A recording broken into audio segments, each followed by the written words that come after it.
आगामी गाळप हंगामाच्या पार्श्वभूमीवर माळेगाव साखर कारखाना आणि ऊस वाहतूकदारांमध्ये करार प्रक्रिया सुरू।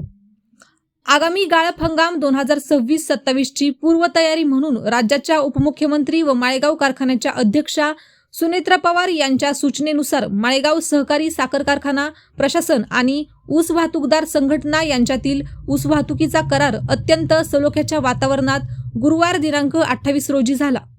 यावेळी कारखान्याच्या उपाध्यक्षा संगीता कोकरे, संचालक अविनाश देवकाते, शिवराज जाधवराव, नितीन कुमार शेंडे, विजय तावरे, राजेंद्र बुरुंगले, जयपाल देवकाते, रतनकुमार भोसले, देविदास गावडे, अनिल जगताप, कार्यकारी संचालक अशोक पाटील, वाहतूक संघटनेचे अध्यक्ष प्रकाश सोरटे, शेतकी अधिकारी धनंजय लिंबोरे, संघटनेचे पदाधिकारी आदींसह बहुसंख्येने ऊस वाहतूकदार उपस्थित होते।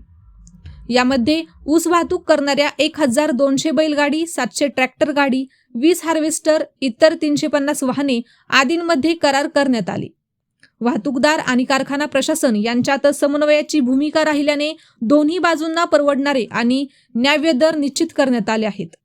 करार वेळेत झाल्यामुळे ऊस तोडणी आणि वाहतुकीचे नियोजन कोलमडणार नाही। पर्यायाने शेतकऱ्यांचा ऊस वेळेत कारखान्याला पोहोचेल। कारखान्याच्या वतीने आवश्यक त्या मूलभूत सुविधा पुरवण्याबाबत प्रशासनाने सकारात्मक पाऊल उचलले आहे। आगामी 2026-27 चा हंगाम यशस्वी करण्यासाठी वाहतूकदारांचे सहकार्य मोलाचे ठरेल, असे मत यावेळी व्यक्त करण्यात आले। संचालक शिवराज जाधवराव म्हणाले की दिवंगत उपमुख्यमंत्री अजित पवार यांना अभिप्रेत राज्यातील पहिल्या 5 कारखान्यांमध्ये माळेगाव कारखाना ठेवण्यासाठी सुनेत्रा पवार यांच्या मार्गदर्शनाखाली आपण सगळ्यांनी मिळून एकमेकांच्या सहकार्याने समज गैरसमज न करता कारखान्याच्या नावलौकिकास साजेल असे काम करूयात।